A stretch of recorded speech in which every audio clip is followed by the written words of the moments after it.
Hello and welcome to Let's Talk Space News for Friday, April 26th. Thank you so much for joining us. I'm Kyle Henry. Let's talk about what's going on in space. I never want to hold again. Falcon Heavy is on startup. Go Atlas. Go Centaur. Status check. Go Delta. 5, 4, 3. Ignition. Our top story, NASA's Aerospace Safety Advisory Panel met this week. They recommended that NASA keep SLS's green run in the testing program. This is where they would send the SLS core with all the engines to Stynus for a full duration static fire, I guess, because it wouldn't be a launch. But they're basically going to run the engines for their full duration at Stynus to see how it all works, make sure everything goes right there, make sure that the tanks get the proper flowing of the fuels and have proper getting the fuels inside, filling up. And NASA does seem to be on board with this. And because of this, it would seem like SLS's EM1 is now definitely out of the 2020 launch time frame and would likely put it into a 2021 launch, which doesn't really matter that much, except if you're trying to gain political points off of this, but that's an entire another story. Aside from the SLS recommendations, they also recommend that NASA replace the 40-year-old spacesuits that are currently on the ISS with new next-generation spacesuits, basically now instead of waiting until, I think they mentioned that previously the spacesuits were supposed to be replaced, I think, in 2024, that time period. So they're recommending that they replace them now because of issues that they've started to see with these spacesuits. Aside from that, they also said that that SpaceX is leading the anomaly investigation into the DM1 capsule incident. And NASA is supporting the investigation, but it's basically almost 100% being run by SpaceX.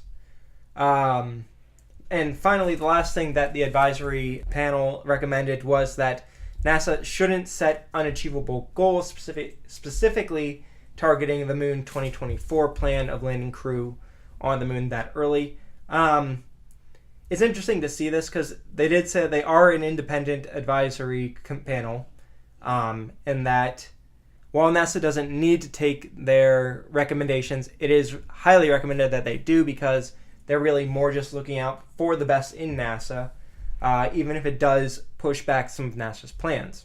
Aside from that, we've had two of the probes that are out exploring our solar system did send back cool new stuff. First off, Hayabusa 2 captured an image of the crater it made on Ryugu with a bomb.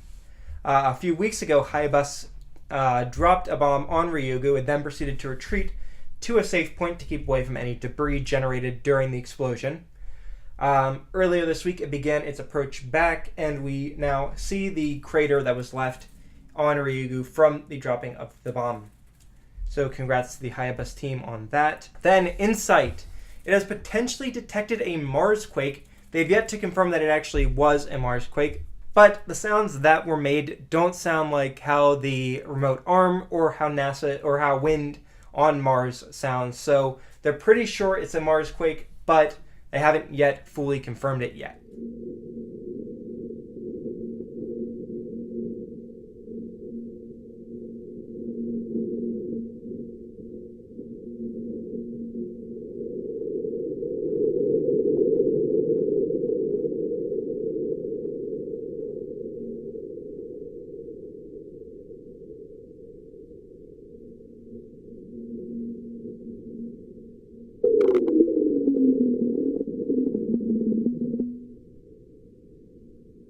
And we have two, potentially only one launch coming up in the next couple of days.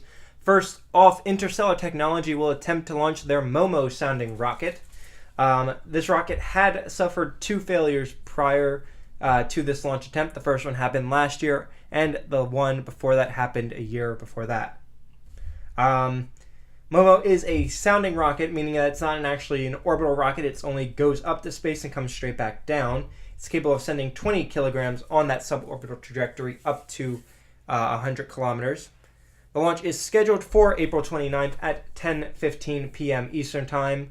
Momo is a rocket that last year it was kind of funny to see it explode because it has this like face on it. They drew like I think it's either a smiley face or something. They drew that on the rocket, and you just see it go up about 10 feet and then come right back down. Like one of the last frames before the rocket explodes, you just see the face looking at you like something's not right. So good luck to the Interstellar Technologies team as they attempt their sounding rocket. They also have plans for a full-scale orbital rocket that'll launch, I think they're targeting next year. So good luck to the team on this launch. Then SpaceX has CRS-17 coming up. That launch is scheduled for April 30th at 4:22 a.m. Eastern Time. April 30th is Tuesday. That launch will be taking place from Cape Canaveral's Launch Complex 40. However, a static fire has yet to take place for the launch, which does put into question the whether or not an actual attempt will occur on Tuesday. Because the timeline's getting very short where they don't have a lot of margin for messing up. And so we could see an attempt Tuesday, but it's probably more likely to be slipping to Wednesday. Either way, both Tuesday and Wednesday have 80% chance of good weather. So we'll likely see a launch next week. And SpaceX will not be attempting to land at LZ-1 because of the Dragon anomaly. They're still cleaning up the landing zone and investigating what happened, and they don't want to contaminate the area. So instead, it'll be landing on, of course, I Still Love You, which we positioned about 17 kilometers out. So good luck to SpaceX on that landing attempt. But that's going to about do it for this episode. I'm Kyle Henry. Thank you so much for watching. We post newscasts like this every Tuesday and Friday. So if you enjoyed, hit the like and subscribe button and ring the notification bell so you can stay up to date on what's going on in space. We also post the sources for today's stories in the description down below so you can check our facts. If something doesn't seem right, let us know. We strive for 100% accuracy in our coverage. Thank you so much for joining us. Goodbye.